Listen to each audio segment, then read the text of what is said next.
Politics as usual.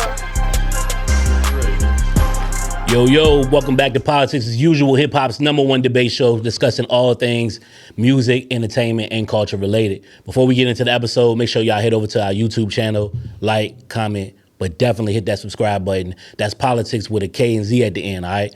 Yo, Courtney's not away, Tiff's away, but we holding it down for the ladies. Got Doug to the left of me, C Boogie. Yes, sir. To the right of me, Philly Phil. What's going on, y'all? I'm your man, IV. T.I. Okay.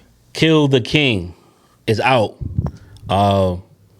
Initial thoughts. I mean, it's been out a few weeks now. Have we listened to it? Has it been in rotation? What's our thoughts on it? T.I. joint, yeah, I listened to it. It's cool. You know what I mean? It gave me some adult appropriate music. Okay. You know what I mean? It gave me adult contemporary hip hop. Yeah, okay. Right.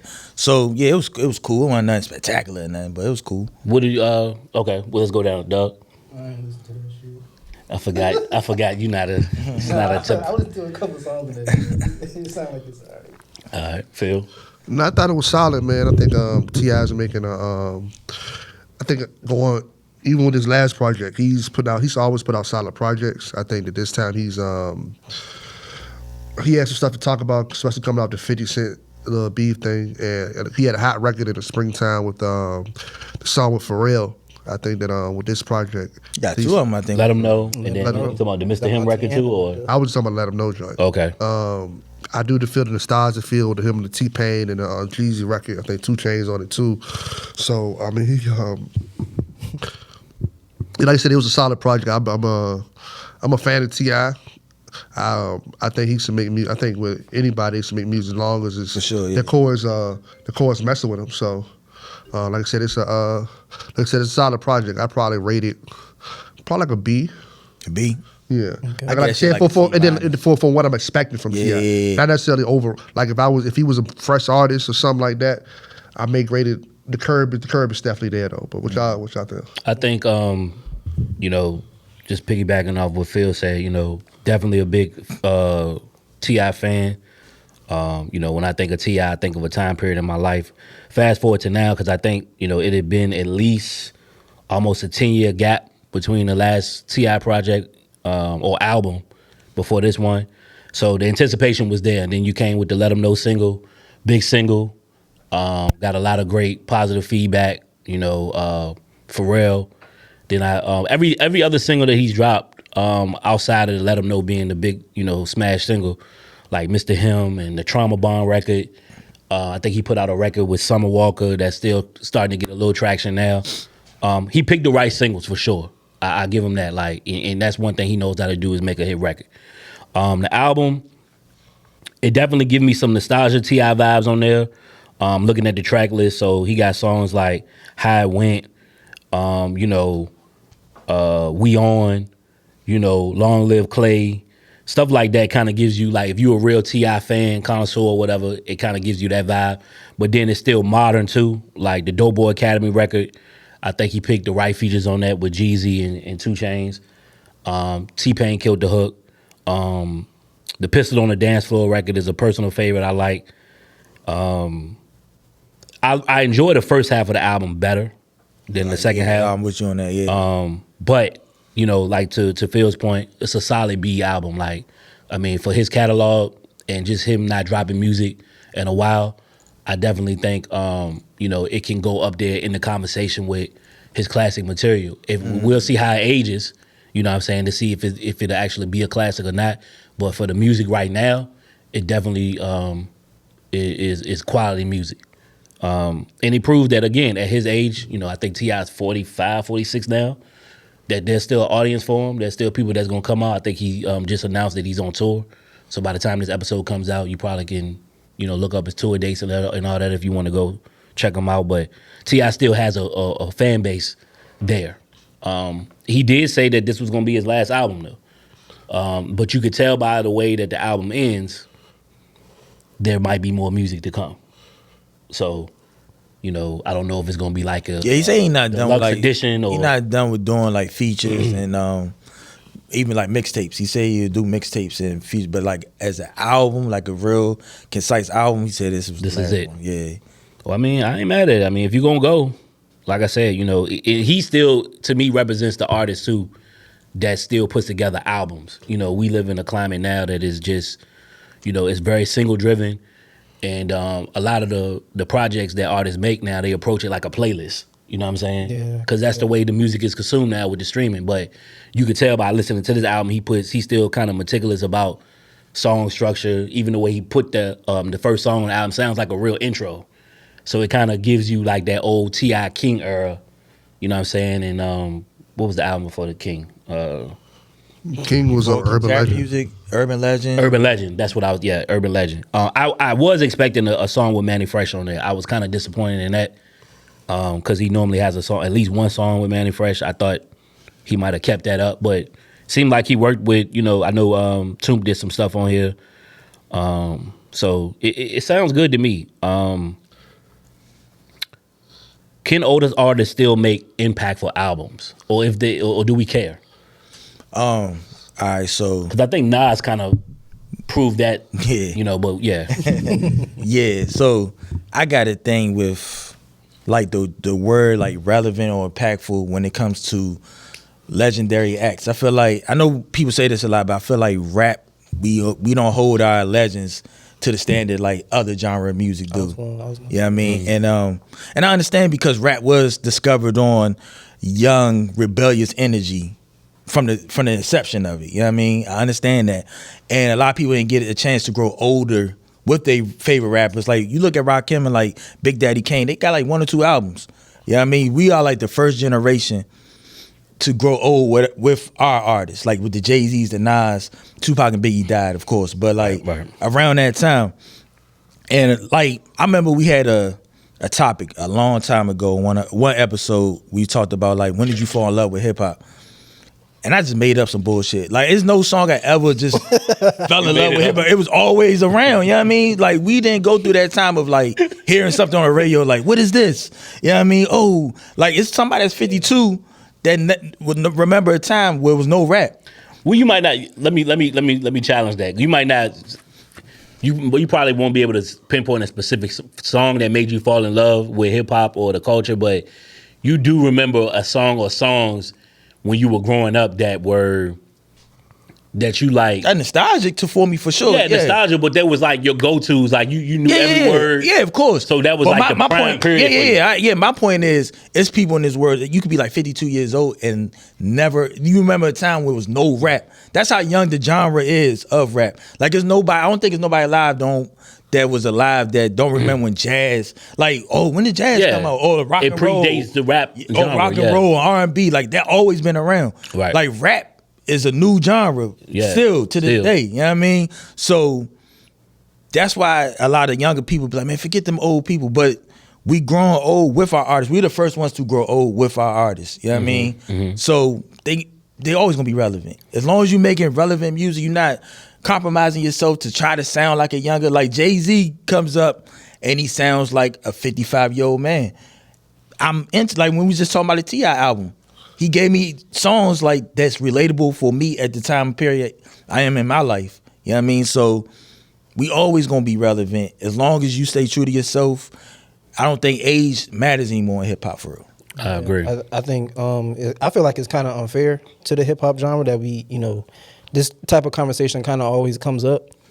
I feel like the other genres of music, we don't really have those questions. Right. Like, I feel like the legacy artists or whatever, they're respected in their genre. Like, right. I feel like it's still the same with hip hop, but those questions of like, are they still going to be relevant or do they still matter? That's only with our culture. Yeah, it's always been ages. It's more your generation, though. I mean, I'm not trying to listen. I'm not trying to listen to that. No, we can't say that. I'm not trying to listen to that old ass shit. Jay-Z respected Rakim, Big Daddy Kane. So in line, I respected Big Daddy. I never would go to an older person and be like, man, fuck Big Daddy Kane. I ain't trying to hear that. I'm not doing that. They play devil's advocate. They the same age. Who the same age? Like Jay-Z and Big Daddy Cool, Kane. but they came out in different areas. All right, Nas and Rakim. Let me change that. Nas and Rakim. Nas always showed love to Rakim. So in return, Nas is my favorite rapper. So in return, I looked at Rakim like, oh, he must be a good rapper. Yeah. I never would have told somebody who was older than me, man, fuck that Rakim shit. Jay-Z and BDK are the same age, but in rap standards, BDK is looked at as Jay-Z's elder. I get what you're saying, but I'm saying, but it's easier to, if we're the same age. Same thing as Rakim. It's easy to kind of like, hey, well, no, I mean, have. But even, all right, take Jay-Z I'm using that as one example. I do think that, in general, though, there is a segment of people that don't want to hear it, but at the same time, a lot of those bigger artists from previous generations, they still compete a lot of times with the artists now today. Like, you said the artists, older artists compete with the younger artists. yeah, they do it well. I would say probably just as much, if not more, than some of the other genres. Like I'm saying, T.I. is still competing with the. Is he really? But he's not. But he's not. So. He's competing, but he's not. Like it's not a force. Right. You know what I'm saying? Like he's competing because he actually came with a song, a quality song that the general population was like, nah, we like that. You know what I'm saying? That's on brand with T.I. I was gonna say when you cater to your core audience, right. I mean, those people are gonna support you no matter what, as long as you give them what they want, Paul. Right. But, Yeah. And Now, prime example, we could have used that example about T.I. and that turned out to be a hit record. But initially, the record with Thug back in If It Ain't About the Money, yeah. like that. Initially, for me, I was like, all right, you go Tip trying to be, the generation. That's when I feel under like he was him. still competing. That's when he was still competing. Yeah, he still was chasing a hit record. but it worked out. It ended up working out. Sometimes they, I don't know if that album sold. That shot don't always that song hit, worked but out, that yeah. song worked out for him. But that is more of an example of just like, okay, you going outside of what you're known for, and you're trying to appeal to a younger audience. It happened to work in your favor, but don't think you can keep doing that. And people ain't gonna know. Yeah, I disagree with you, Phil. I don't think a lot of older artists are competing today with the younger artists. You might got 1, 2, or 3. That's why I would say, give me another example. Who you think? Jay competing with young artists? Well, he is. First of all, he is competing with younger artists. It may be a select few, but he's competing with Drake. When you say competing, right? This is what I'm imagining. Like Drake is like he's throwing shots at Drake. Right. They're I don't like, think it's competing, but all right. We look at the numbers. Let me ask you this: do you think when Jay-Z go in the studio, he make an album, he's looking for a hit? Or you even think about? Do you think he's even thinking about what Drake, Cole, Kendrick, what they're doing? Do you think he's looking for a hit? To me, that's competing. Like I'm still trying to stay on the charts. I'm trying to get a hit. That's competing to me. Do you think Jay-Z go in the studio like he's definitely thinking about chart position? You think he's looking for a hit? Not at this point. He may not be looking for a hit, but he's definitely thinking about trying. Like I said, all his albums are like, even when you pre-sale your album before it comes out, you're doing it for a financial reason. You're doing it for the chart topping part of it. You're not just doing it just for the love of the game. Like, you want to make money for sure. That's marketing promotion. Yeah, that's just a strategic thing to do. But as far as I'm saying for sales, you remember when he even shot at Drake? He said, you shooting at a different chart. Like, I don't think he's even thinking about them charts. He said, you shooting at a different chart, meaning like, I'm over here in the boardrooms, I'm thinking about something else. I'm not out here trying to make a number 1 hit. I'm not out here trying to get a number 1 album. He's not, I'm getting it. If you think Jay-Z's not trying to get number 1 album, I think you're delusional. Nah, I don't think so, because I don't let one of his albums be number 2. He's definitely going to. I would say number he's 2. not. You think he's tripping if it's number 2? I don't think he now, can. if it flop, I think he's tripping. If it flops, I think he's tripping. Yeah. But if he, because he's not as active. The only reason I'm saying that because he's not as active as he once was. That's cool. That's cool. But he's an album mode. He's an album mode now. You've been talking for 15 minutes. No. We're not doing that today. Huh? You've been talking for 20 minutes. I haven't been talking. I've been quiet. Yes, you have. I'm probably like this. Jay-Z. No, Phil just was talking for No. I'm going to get this point. No. I'm about to get this point. Jay-Z about to stack the deck. 444 came out almost 10 years ago. Right? So if an artist like Jay-Z was actively trying to compete, you don't think he would have dropped within this 10-year time period where he been quiet? My point. I think Phil's saying when he do drop, he's trying to compete. It doesn't matter no more because he's already submitted. Yeah, for sure. What I'm saying is, that's what I'm saying. He's already home. All right, cool. I like to play on words from 2009. Cool. 15, 17 years ago, it's cool. Right. What I'm saying is right now, you don't think Jay-Z's going to stack the deck with his album? He's not coming to play if that's what you're talking about. Yeah, he going. What you mean stack the deck? It's going to be quality. So for example, like he's going to have big some features type of, and shit. Huh? You think like big features and shit? I'm saying like the way it's marketed, the way he does things. Like for example, with Magna Carta, Holy Grail.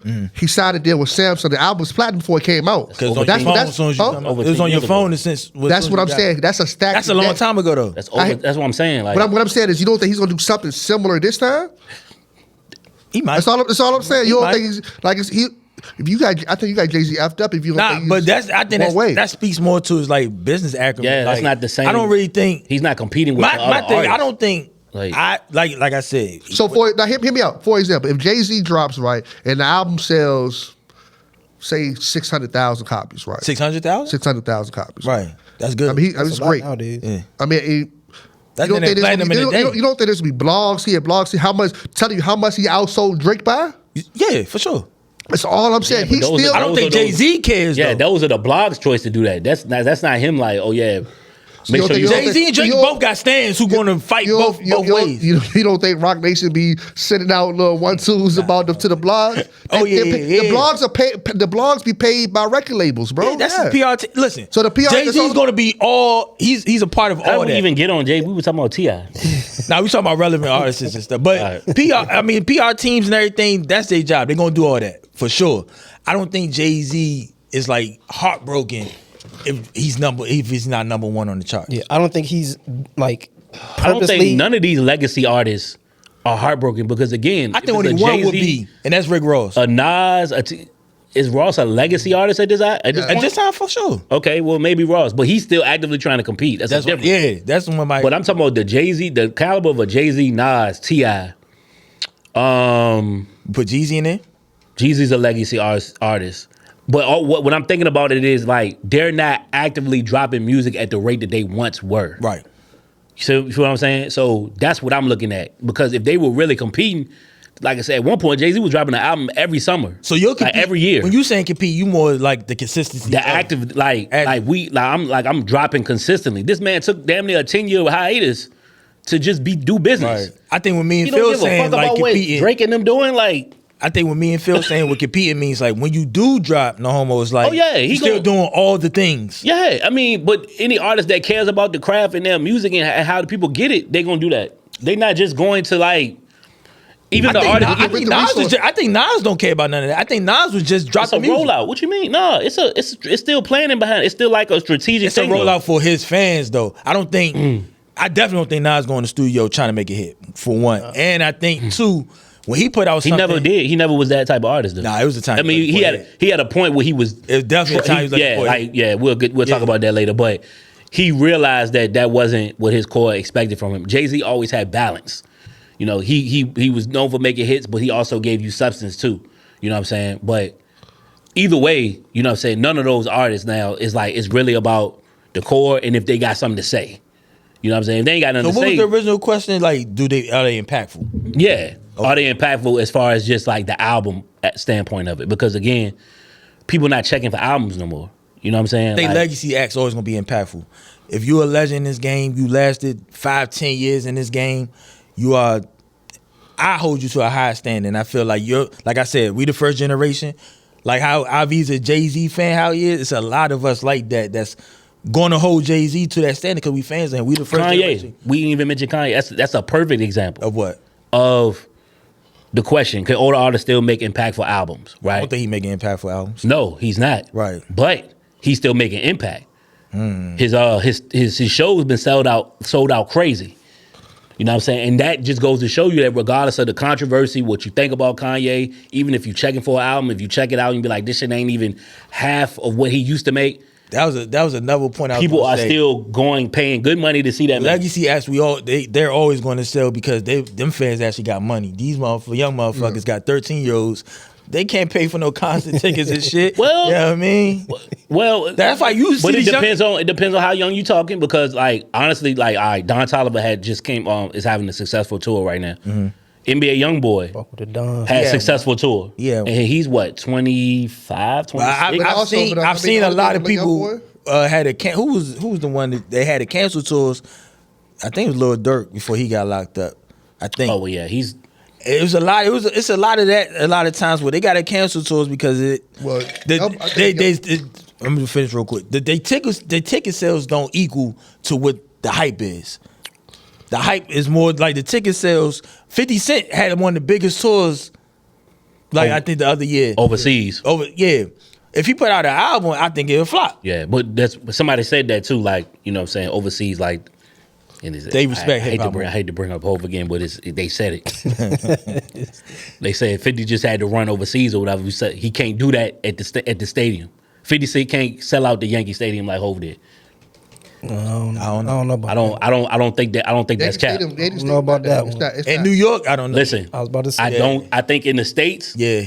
the 50, that is over with. I think if he go overseas, absolutely, because they still think 50's a big artist. In the I'm States, speaking specifically for New I was York. gonna say if it's any other stadium, Yeah. maybe. But in New York, I think I don't know. That I don't one know. selling out. Yankee Stadium ain't the Giants. 50 don't have he don't have the when you mention like New York rappers like a Jay-Z, Nas, even a Jadakiss, You think Nas could do what Jay-Z just did?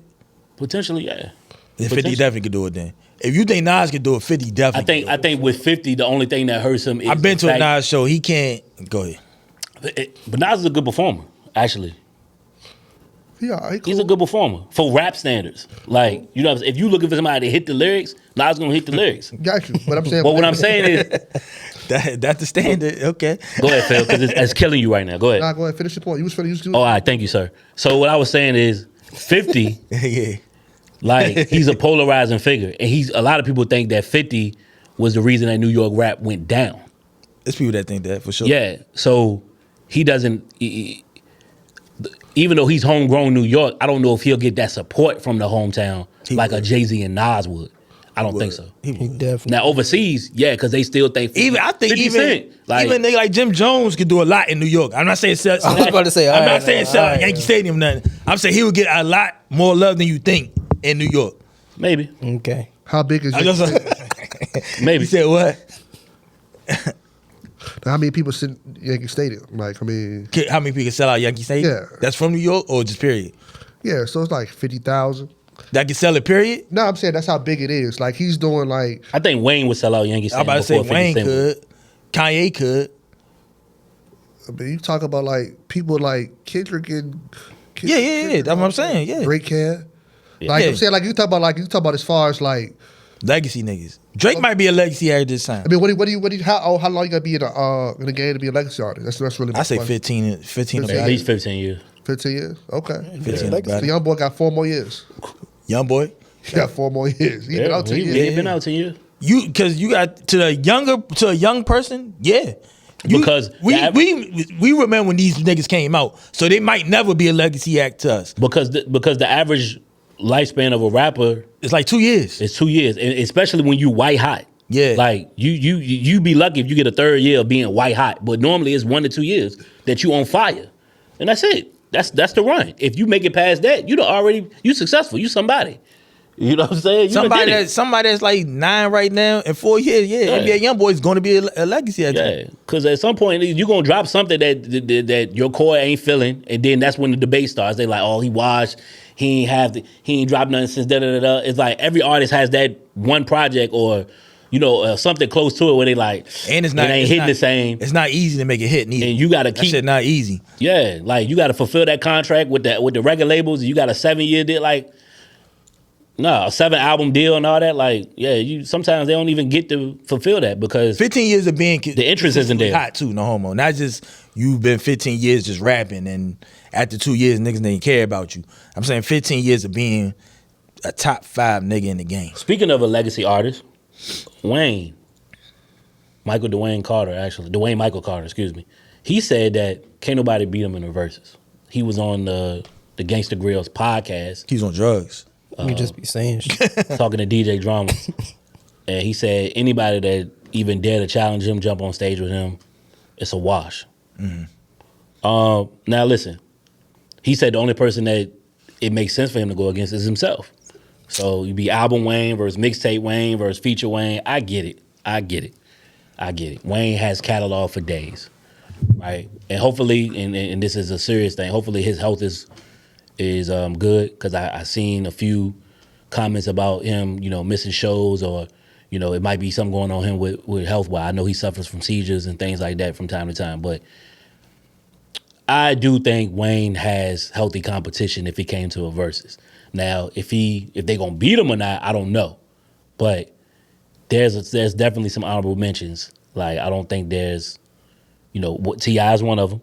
The thing with Wayne, I feel like, cause he got fans like how like we may be with Jay-Z. He got fans that swear he's the number one rapper of all time. Yep. Right. But yeah, I think he's in that GOAT conversation. For me, I'm talking for me, but he's at the bottom of that list. Correct.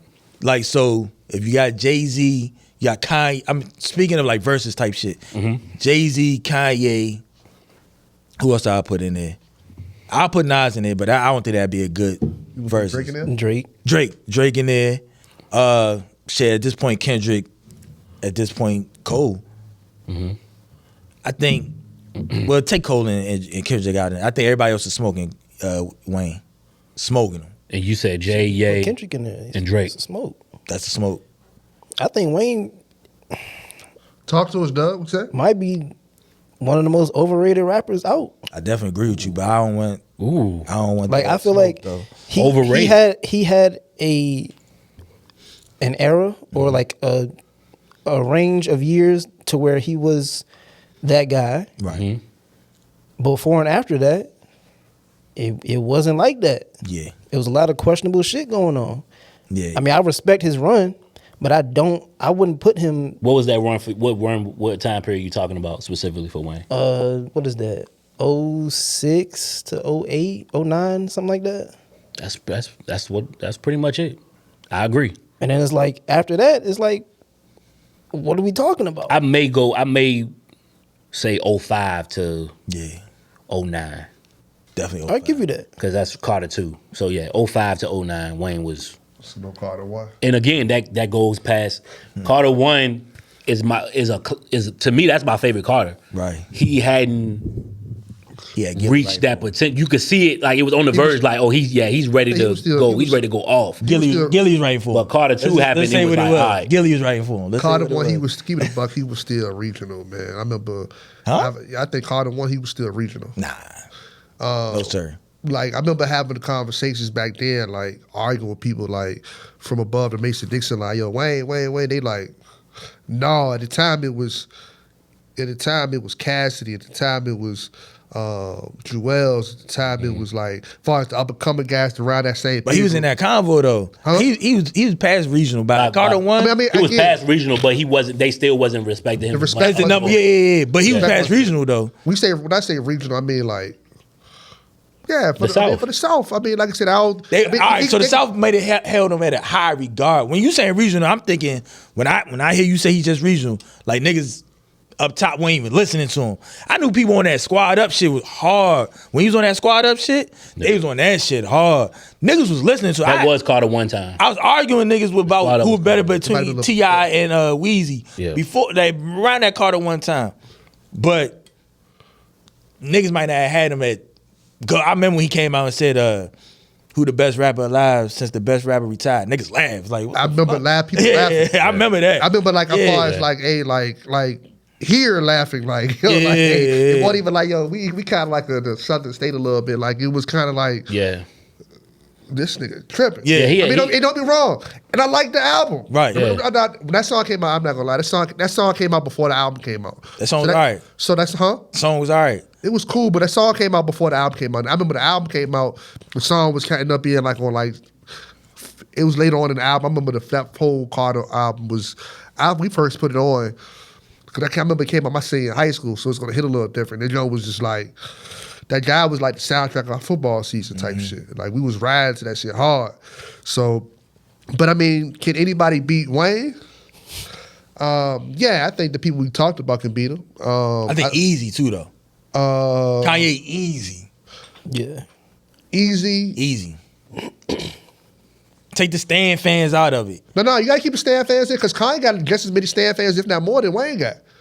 I feel you. So maybe for me, I just think the Stan fans for Kanye is more justified than the Stan fans for Wayne. I mean, the Wayne fans is like almost like Jay fans. Like, yeah. I mean, we both have certain. I mean, as a Jay fan, there's a certain bias there. Right. I think Kanye fans are probably a little bit more even, a little bit, from what I hear. But you got Jay, you got Kanye. Honestly, I think Drake. I think that would be the best matchup Drake is the with Kanye and Wayne. Kanye. Drake I think is- Drake and Wayne. Shit wouldn't even Drake close. would be, but the only thing with Yeah. Drake, the only thing Kanye has over Drake, Wayne has over Drake is nostalgia factor. Like he goes back a little bit further. For us, it's a lot of nostalgic factor for Drake for certain crowd. I get it, but we're the same. Drake, They but Drake's open- origins. I mean, he's Kanye's son though. Like let's keep it. But Like, he's Kanye's son. but as far as like their a lot of Drake's fans are Wayne's fans. Yeah. So like when so you're gonna have so if I've been rocking with you older or longer, then yeah. I disagree with that. But I'm thinking time period though, because like I say, if 05, Wayne, that's when he really like became like a superstar. Wayne. Drake Kanye came out dropped with college dropout 03. 04, 03 or 04. Yeah, so by the time 05 came, late registration came. And like I said, ever since then, they just was like two different styles and everything, but from a time, it's not that far off. So I think You saying Wayne and Kanye? Wayne and Kanye would make the most sense to me. And then they're very, they have very wide range fan base. You know what I'm saying? Yeah. Like it's gonna be very eclectic, the audience. I say Drake do too though. Drake does too, but again, like I say, he just came later. Mm-hmm. You know what I'm saying? And to me, he is a student of Kanye. You know what I'm saying? I mean, he definitely made his own style and end up becoming, if not the biggest superstar in rap, but you know what I'm saying, like he knows that Ye influenced him big time. Yeah. I think it's just like when styles make fights. I think that with Jay and Wayne, Jay and Kanye, Jay is the sensei. Yeah, Jay and Wayne is With definitely- Wayne and Drake, I think Wayne is the sensei. Wayne is the sensei, yeah. So I think in those particular scenarios, I think those two people have the upper hand in those particular fights. Who got the upper hand? The Sensei? Yeah, I'm not interested in seeing the sensei. So like versus- Jay, yeah. Jay and Kanye coming to a show, I think Jay has the upper hand. Just like I can little bro Yeah. use to a certain extent. Yeah. Wayne do the same thing with Drake. Drake. I think to your point, I'm agreeing with you. I think Wayne and Kanye, there's no sensei there. So Yeah. it's all They're equally yoked. yeah. So like there you go right there. But as far as who can beat, I think honestly, bro, I Kanye think- is washing Wayne. Yeah. You said what? Kanye is washing Wayne. It's not even close. I don't know, Doug. I think I'm you, here not for it even though. So close. like, I'm here for it too, So but for Yeah. example, if they, But it's Doug, not though. even remotely close. Like To me, I understand Wayne is Wayne, but like Yeah. Kanye was doing it for that, and I just feel like Wayne music didn't age the best. but Kanye was doing it for those years. features though. Those consistent. features though. Future Doug was tough. would save Future Wayne. was tough. Those features would Kanye keep him in got the come fight. with them But too. Kanye got produced But- Because who shit was on too. Lollipop? Kanye came That's back another up- thing. Are we gonna start doing the shit we produced and shit? And wrote, all Kanye that got some shit? shit. Yeah, that's true. But I mean, I still would just be more intrigued to see them two. Versus- And for Oh, Wayne, are we doing the records that like Gilly didn't help him with, or like what? Oh shit. Like what we talking about with Wayne? Like I mean, his biggest raps That's was after he fucked up. left Gilly and them, but it's cool. But I think that I think as far as like you said, style makes fights. I think that like the one I would want to see would be Kanye. I don't think they would ever do one because both of them is kind of two wild cards as far as the verses go. I think my man who just dropped the album with Future. I think Future give Wayne a little hard time. For sure. too. now that For sure. I can see that. The only thing I would be interested to see with that one, because it's two different generations, but that might be a wash, they He getting wild. the Wayne generation goes into the future generation. But I would be intrigued to see that because they both have core fan bases, diehard fan bases, and outside of mainstream success, they both had major success on the mixtape scene. So that actually would be a good, that really would be a good versus. That'd be a good drum. Yeah, that would be really good. Future will watch. Wayne, I Wayne don't would never know do though. I got Future watch. Wayne would never do it. Because Wayne would never do a versus period. Not with Future. He would do one. He would I do don't one think with he do one Kanye. I period. think he would do one with Drake. Why do you think? Because he don't respect Future lyrically, or I mean, I don't think it's a lyric. I just think that like same reason why I think 50 Cent. There's certain people 50 Cent wouldn't want to do one with. He looked at certain people a certain type of way. So like, scared. I think niggas be scared. I mean that's 50 scared. He's not So- looking at nobody thinking. I ain't gonna say nobody, but the people nah, that but challenge. if for example, if I'm 50 Cent and I go against, I do a versus with Snoop, right? There's really no winner or loser in that. Snoop will watch 50. But there's that's not a loss. Yeah, that should be Doggy Style versus Get Rich or Die Trying. That's not. But hear me out. There's no. I don't lose in that scenario. It's Snoop. If you get washed, you lose. If you get washed, you lose. I know what you're trying to say, but if he get washed or something. Yeah. I don't think he's getting washed though. What I'm saying. He 50 don't want to take that chance of getting washed. So therefore, I'm not going to do one with. He's not going to do one. Well, I'm saying he ain't going to do one with nobody because he don't want that. Go ahead. Let's land this plane though. But y'all let us know in the comments what y'all think about, if Wayne has any potential challenges for a Verzuz, and if so, who you think would be a good challenge for him outside of who we already named. Speaking of not Verzuz, but just like styles making fights, 2026, 30 years ago was 1996. It's a good year right there. That was a great year for rap. Great year. 2 critically acclaimed albums dropped that year. One was a debut for one artist. The other one was a sophomore effort. We already mentioned them already. We mentioned both already. Jay-Z dropped Reasonable Doubt. Hence is why he's celebrating the 30 year with the stadium runs and everything like that.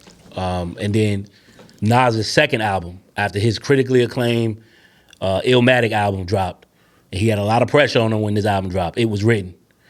So I don't remember the exact. I think both of them was summertime, if I'm not mistaken, 96. I forget the exact date. July 2nd. I think, yeah. So Doug, shut the fuck up. Yeah, Doug, you was like, what, 2? I was 1. He was 1. But like, you think about those 2 albums, right? And some people probably like, why you ain't comparing Illmatic and Reasonable Doubt? It's not really, it's not fair because, again, Illmatic predates Reasonable Doubt. So same calendar year, we talking about 96. And according to my Googles, not to cut you off, keep Go going. They only came out a week apart. Okay, makes it even more interesting. And at that time, Nas was the way bigger artist than Jay-Z. Most definitely. Jay-Z was debuting, right, like to the masses anyway. Back then, niggas didn't even think it like that. Oh, it was 2 weeks apart. Nobody even knew. Right. So now we comparing the artists? Yeah, we're comparing the artists. We're comparing the albums at that time. More specifically the albums, but the artists at that time too. Now, I do remember seeing that both of those, The Source, some of y'all youngers don't remember The Source, was a credible magazine that used to rate albums, especially hip-hop albums. And they both of those albums got 4 mics. The highest you get is 5. The highest you can get was 5, which at that time 4 was really It was solid. rare to get 5. It's rare that people got 5. So, Phil, you start this one off. Like, what is your take? Man, Phil don't know shit, man. I should know shit. Man, we can say that once. I think that, so we're comparing them how we looked at them or how when they came impact, nostalgia of it, song for song. I mean, nostalgia of it. I think. What do you play more? You know, when they came out, obviously, I think that it was written it was a bigger album, if I'm not mistaken. Like, you talking about Nas, he's coming off of arguably the greatest album of all time going into his sophomore project. A lot of people hold at that time, and it was a lot of pressure for him, like you said, to fulfill the prophecy. And I think he did. I think it's a lot of Nas fans that think that it was written. It's up there with Illmatic. I think that Illmatic. I mean, it was written from a content standpoint. Content totally different. Huh? Content is totally different. Well, when I say content, I'm talking about just the lyricism. No, I'm just talking about as far as like how they received it. I'm not just talking about like just how it was received. Okay. They didn't receive it the same either. I feel like if it was written, it's received as. Hold on, see you. I feel it was received. It was received well. A lot of times, if you go back and talk to a Nas super fan or whatever, a lot of times they look back on it and say, "Well, this is the one," versus Illmatic, which is a lot of times universities praised. I think a lot of people magnum opus. Some people say it was written as the jewel. Is the for lack of a better term, the hidden gem of his catalog. Sure. He had like I said, he had the song with Lauryn Hill. If I Rule the World with Lauryn Hill. Like I said, he got Street Dreams on there. Yo, wrap this up, man. Come on. You said wrap this up? Yeah, man. And I also want to know what beat you think? Who think did better on that beat? Tupac or Nas on that beat? Street Dreams? Yeah. Your opinion later on at another time. Oh, you just want C's opinion? Yeah. Okay. On that joint. Because I got my opinion on that. But go. As far as Jay-Z goes, it was a debut album. I don't think, like I said, he was little at the time. He wasn't much of anybody at the time as far as in the rap game goes, and it was a great debut album or solid that laid the blueprint for a great career. But I want to hear what you guys think, man. All right, so Nas and Jay-Z are both my favorite rappers, you know what I mean? So, and Jay-Z, like I knew about Jay-Z. 1A, 2A, 1A, 1B? Pac number one. Okay. And then Nas and Jay's 2A, 2B. Okay. They on the same. Fair enough. But all right, so growing up, like Jay-Z, a lot of people in my neighborhood that was into like selling narcotics, shit like that. They was on that Jay-Z. They was on it. They was that Reasonable Doubt was a big album for them. It was Pain when it first came out because he introduced a whole new moniker, Nas did, with the Escobar. Mm-hmm. That's why I said the content was totally different. Because now he went into that mafioso rap, which is my favorite type of rap. Yeah. Yep. So he switched it up. He's talking, Illmatic was kind of, you could put that on a conscious level a little bit. It was totally against that. It was like real cinematic. That's why I kind of like it more than Reasonable Doubt. Reasonable Doubt was more realistic for somebody who was getting money, like really getting money in the streets. It wasn't realistic to the average nigga, but somebody who's really getting money in the streets is realistic. It was like a movie. Shit, like even like the Street Dreams joint, that shit was like a casino, like a scene out of Casino. So, yeah, I feel like it was written to me. It's his best album. It's his best album. I put it over Illmatic because of the style. I like that style, and I feel like it's better than Reasonable Doubt. Okay. Doug, do you have any? You know, go ahead. We ain't got time. They both great albums. You know, two legendary artists. Yeah. You know? Yeah. When I was growing up, yeah, you know, the streets. You was outside to that. They was fucking with it. It was written. Right. They fucking with it. All right. I guess no problem. This is my thing on, and I feel you can close it out. I'm gonna be brief. I promise. So just to be clear, you know what I'm saying?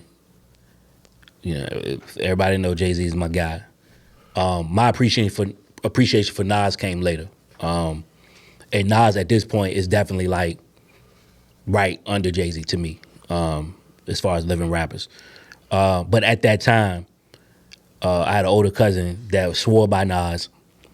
I couldn't get with it. Like I didn't understand Nas. I didn't like him. None of that. I was a Jay-Z guy. Listening to it now and being able to grow with the music, Nas did have a lot of pressure on him, but I feel like he delivered. It's definitely not the same album as an Illmatic, but it's a growth. It's a continuation from somebody that was going into a different part of their career. You know what I'm saying? And he had good balance on that album because he still gave you what you loved from Nas, but he definitely had some mainstream records on that album that he wasn't known for doing.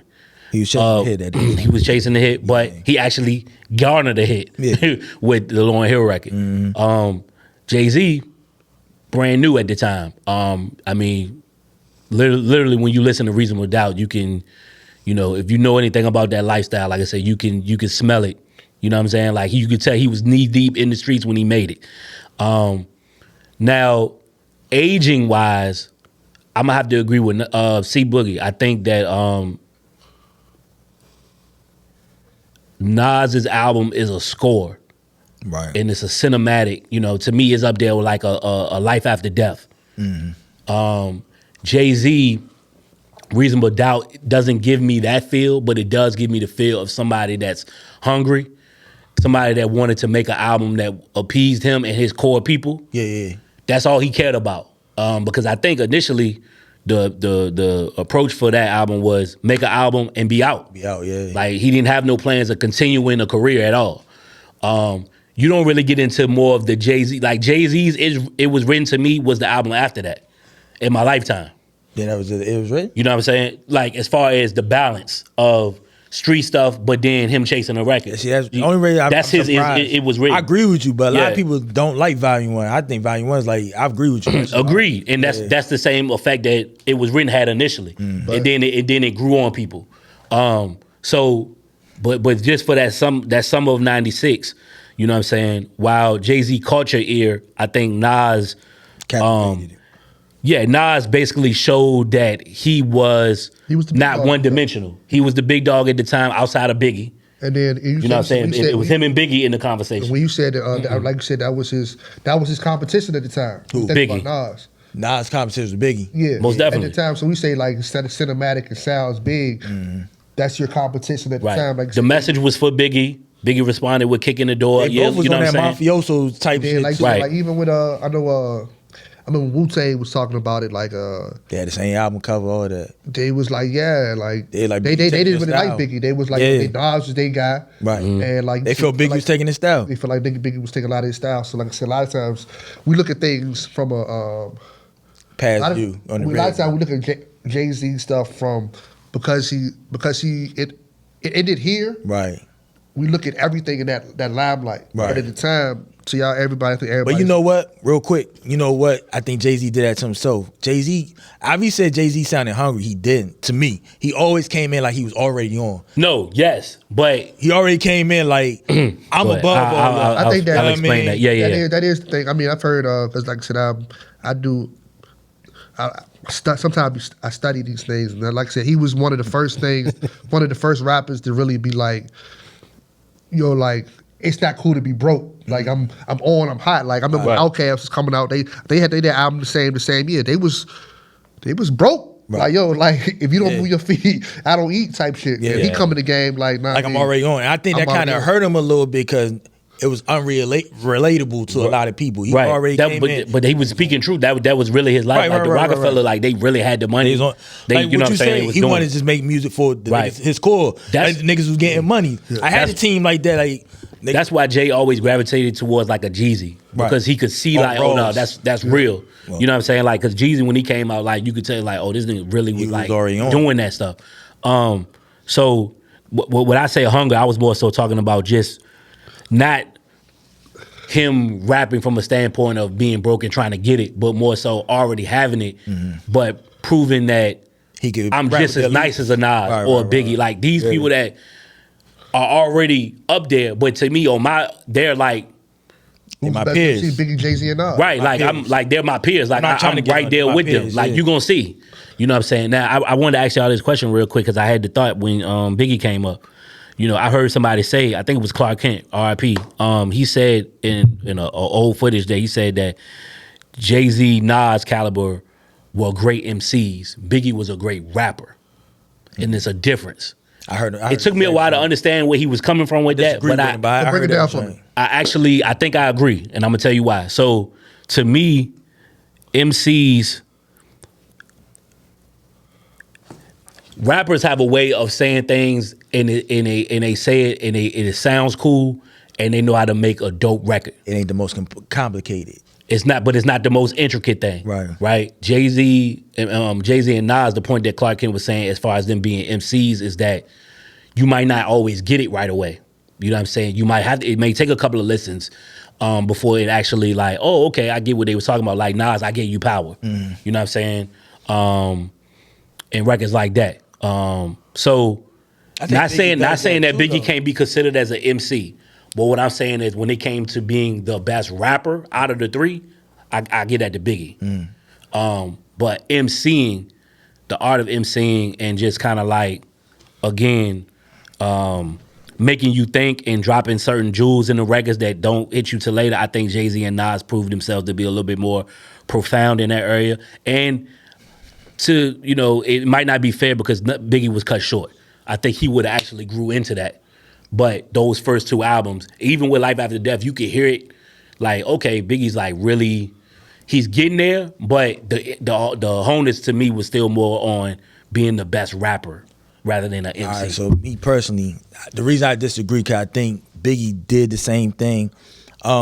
He like even when he told stories, the detail in the stories was so like intricate, like you could really picture it. Right. Like he'd make the door knock of the time in the story, he made that sound, the ring the bell. He'll talk about Arizona Round, like he give you a backstory of the characters in the story. Yeah. So it's hard for me to say like, oh, Biggie wasn't an MC or make that argument. He's 100% an MC. And also, I feel like being an MC is not about how complicated or intricate it is. Because simplicity, to me, I hold at a high standard. If you take somebody like Tupac, he wasn't the most intricate, and simplicity, like you take Brendan got a baby or Brenda had a baby. That story is like a movie. I don't have to, and I get it in one listen. If you could tell a story and I get it in one listen, I think that should be commendable. You know what I mean? Like Brenda's got a baby. I don't need the video to even realize what's going on in the joint. Right. So to me, that's MCing too. Okay. The only thing I would challenge Doug on. Doug didn't even say nothing. But only thing I'll challenge you for real, because I'm gonna be honest with you. In '96, for both of these albums, I had to go back and listen to them. I probably didn't listen to these albums probably closer to 2000, realistically, because I had to go '96. I was 9 years old. Realistically, I mean, Jay-Z talking that shit. I'm 9 years old. I'm still, got an ass to go get some soda and shit. So I had to go back and kind of listen to the albums and really get appreciation. And to me, both of these projects age like wine. I think you get something out of both of them. So I just want to challenge you. I know you like, man, I don't need to all that shit, but nah, you ain't saying it like that. But I'm just I'll giving you. be But I'm saying, but if you go back and listen to them, a lot of times you will have an appreciation for them. I feel like it was written as the best rapping you ever heard a rapper rap. I'm gonna say that. Do you think that Nas's it was written that any album that predates that? Because like I said, Nas, we gotta give Nas more credit, man. Nas was really the rapper that changed the view of solo MC, solo rappers. Jim Jones said the same as that. You know what I'm saying? Because before Illmatic, most of the rappers, they had one producer that they worked with. Nas had a dream team of producers, right? He kind of started that wave. But like I said, with the anticipation for the follow-up 2 years later, some people feeling a way about it, like, oh man, didn't deliver, whatever the case. Do we think that Nas's sophomore effort, it was written, kind of was the first hip-hop or rap album that proved that you could make a sophomore better than your debut or just as good? I don't know about that because it wasn't looked that way at the time. And a lot of people still don't feel that way. A lot of people don't feel it was written better than Illmatic. So I don't know. But some people do. Some people do, for sure. Yeah. I'm one of them. But they're not that far off. So again, what's the question? Was he the first one? So, yeah, I think, like, was that even a thing before, like, because they say sophomore jinx. Right. So before Nas, would y'all say that, or not even before Nas, but once Nas dropped, it was written, and even after Nas, did he kind of set the tone for being able to live up to the hype and deliver a solid project on your sophomore album, that when you have a debut album that's so big and it's so well garnered as a I would say so. Critical commercial success? I mean, looking back on it, I would say so as far as overall catalog. I mean, I do think there was a couple of other albums that you could put in for and that's a great sophomores that are better, sophomore albums that are better than the original albums. It is hard for a lot of people. But I think that I think Drake did it. Hold on, real quick. I'm glad you said that. Sophomore albums that's better than debuts. All right, so let's talk about it, and we can, go ahead and land this episode on that. I think Drake did it. Drake? Okay, so when you say Drake, which albums, you got to name the albums for context. And I'm talking about, it was So Far Gone? So Far Gone, last time was a mixtape. So He did release I thought it was. He released it 10 years later, if you want to count that, but I mean, it was. So you talking about Thank Me Later? Thank Me Later, then Take Care. Yeah, for sure. Okay, yeah. Take Care is better than Okay. Kendrick Lamar. Okay. Yep. Kendrick Lamar, Good Kid, Mad City versus To Pimp a Butterfly. Nah, a lot of people like for the Section 80 is a mixtape. Section 80 is a mixtape. People call Section 80 an album. Nah, that's a mixtape. I mean, they call which is So Far Gone an album. So you saying that's what I'm saying. Like what we. No, I'm talking about it was So Far Gone was on Dat Piff. I believe Section 80 was too. Section 80. I'm serious. No, it was. It's technically considered his first album. A lot of Kendrick talk to Kendrick. I'm a Kendrick fan. Kendrick, that's his first album. If that's the case, So Far Gone is Drake's first album to me. If that's the case, but that was considered a mixtape. So what would you say about Kendrick? Which one you comparing? Section 80 and Good Kid, Mad City. You said that sophomore, it's Good Kid is better than Section 8. All right. Yeah. Late registration, college dropout. I think late registration. I think late registration edges it out a little bit. But I think that's debatable. I think we gotta pick the clear, better ones. I mean, like the ones y'all name, I felt debatable. ATLians and well, I mean, what's debatable about Drake joint? Drake joint probably not debatable now. No, he's talking about Kanye. I'm talking about Kanye. Yeah, What's debatable about it? I think a lot of people would say College Dropout is better. I know a lot of people say that's his best album, College Dropout. I mean, it all depends on your preference. I mean, that's a 3-album run too. Still, that's unmatched. A 5-album run, nigga. That's it. Well, I'm talking about the story of like the college shit, the college theme. But yeah, if somebody came in here and said College Dropout is Kanye's best album, I don't think nobody would trip. No. No, that's not. If you got about it, you ain't tripping. That's no, not I'm not tripping. You may disagree, but it's not far fetched. It's not crazy. But I don't think. I mean, I think crazy. Yeah, I think it's more so with him. It's just a preference thing. You could say the same thing about late registration or graduation. But certain joints, I'm saying like. So it's you talking about a landslide. So all right, what about Mobb Deep, the infamous in That's a landslide. Juvenile Hell? Juvenile Hell is trash. Okay. That's Tribe called Tribe. Low End Theory. I'll let y'all handle that. And no, it won't Midnight Marauders. It was Low End Theory. Go ahead, cause I gotta. What's Raw's second joint? No, it ain't it. Port of Miami and joint with I'm a boss on it. Japanese denim on it. Thriller. Triller. No. I'm gonna say that. I'm sorry. Tribe was Outkast second album probably is better than the first one. Nah, landslide though. Oh, People's Instinctive Travels and Low End Theory. Low End Theory is better than that. Yeah. It's about landslide. I think that most Outkast fans would say that ATL is better than Southern Playalistic. No, that Southern Playalistic, especially in Atlanta. Yeah. I think ATL is, nigga. What do you mean? Atlanta, I think Southern Playalistic. I mean, again, I know that but that was more like Atlanta. They were still trying to find themselves. They were still they was rapping like someone from New York City. The beats was kind of West Coasters. Like ATL was Atlanta. They found a sound and kind of took off. I think Biggie's sophomore album better than the first one. Trap music, T.I. is better than I'm Serious. Yeah, that's a landslide. Yeah. That's a landslide. That's a landslide. Yeah, that's a lot. Yeah. I agree. Yeah, that's a good one. Wayne Gun was like this fourth album. Yeah. What's Wayne's second one? 500 Degrees? 500 Degrees? The second one was like Lights Out. Lights Out. Yeah, Lights Out. Yeah, the Block so is Hot was first. Black is Hot the first. Block is Hot. I mean, they kind of. And I don't count like that. That's young Rain. That's I don't count. God, count them, son. Yeah, they count. No, but I mean, yeah, neither one. I mean, they're not. Nah. Yeah, when you start Carter 1 and up, that's when you really get. What's into Master like P the first, John? Ice Cream Man. Yeah. What was the second one? What's the second, John? I think Ice Cream Man might be the second one.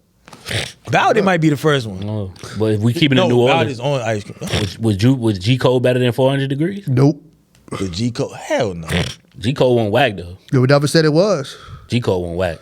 That was a good. You know what 400 Degrees is though? No, for sure. But that I would put 400 Degrees as a top 5 Southern album of all time. I'm not mad at it. Yeah, I mean, I'm not mad at it. Get Away Clean. I got now people was putting 400 Degrees. Ice Cream Man was like his third album. Pac Strictly for My Niggas was definitely better than what's his first shit? Apocalypse Now. Yeah, but it was like he was on that Wayne junk. It was kind of he was descending. Yeah, he was up going. Yeah, but it was a better album. Not Big. Life After Death is better than Ready to Die. That's what I said. Yeah. Oh, I'm sorry, I didn't hear you say. Yeah. To me, honestly, Biggie might have the best sophomore album ever. To me, I mean, especially coming off. I mean, like let's be clear. Like, Ready to Die is like a classic album. Like, I'm not saying it's not. Right. But I'm not mad at that. Life After Death.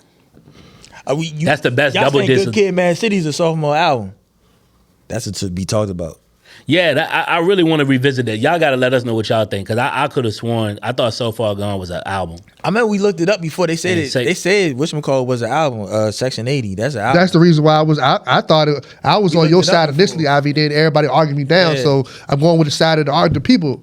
And then, but even if we compare, let's compare. I mean, So Far Gone, Section 80. I think impact wise, I'm gonna go for So Far Gone, but I think Section 80. I remember hearing that album, you know what I'm saying, for the first time, and I'm like, okay, who is this? And what the fuck, like, you know what I'm saying? I knew that the tide was ready to change. I knew that, I'm like, okay, this dude's gonna be around for a minute. I knew that much. Drake it was a vibe. It was, you know what I'm saying? Drake, I was like, all right. He filled the space that was already there before him, like the Ja Rules and L Cool J's and all that was there before him. What this off the Kendrick for the Kendrick drum? How we? Because it said, according to Google, Section 80 is technically Kendrick Lamar's debut studio album. It was officially released for retail and digital purchase July 2nd, 2011 by Top Dog Entertainment. Even though it's classified as a debut album, there's sometimes debate whether it was released independently before its major label debut. So it wasn't its major label, but he was on TDE. It's under just TDE. So it was an album. So it was an album. Okay. And what about So Far Gone? Looking up now. So Far Gone. So basically, Overly Dedicated is what predates Section 80, which that was more of a mixtape from Kendrick. Yeah, I would say that was 2010. And I went back and revisited that. I went back and listened to that after Section 80 was the first thing I heard from Kendrick. Once I learned of OD, shout out to Trey, he put me on that. That's when I went back. I was like, okay, this dude is hot. And then by the time Good Kid came out, it was a wrap. So Far Gone, it was originally a mixtape released in February 2009. So Far Gone was Drake's third independent mixtape and served as his massive breakthrough project. Okay, but you say he did do like a re-release and kind of just, he took the mixtape songs off. For his 10-year anniversary in 2019, the full 18-track original mixtape was available on all major streaming platforms. I think I guess that confused me because he had original content on there too. It wasn't just him rapping over. I mean, during that era of mixtapes, a lot of people was putting out just free mixtape albums. It wasn't Wayne and 50 Cent was rapping over other people's beats. Right. It was doing Drake and Kendrick, Crit, Wiz. They was putting out albums that was. When you consider official, yeah. Yeah, they was mixtapes. Like Gotcha. Chris and Orange Juice is a mixtape, but it's all pretty much original projects. Original material. Got you. Okay. Y'all let us know in the comments what y'all think about just the It Was Written and Reasonable Doubt comparisons. Which album do you prefer? If it's neither, say that too. And then also let us know what sophomore albums that we didn't mention that you felt were better than the debut albums from respective artists. Also, while you're in the comments, make sure you like and subscribe to the channel. Politickz as usual. That's Politickz CKZ at the end. Make sure you also listen to our platform on Spotify and Apple Podcasts. Follow us on social media, Instagram, Facebook, TikTok, all that good stuff. Until next time, hip hop is what we live. Politics is what we do. We out. Politickz as usual. Politickz as usual. Politickz as usual. Politickz as usual.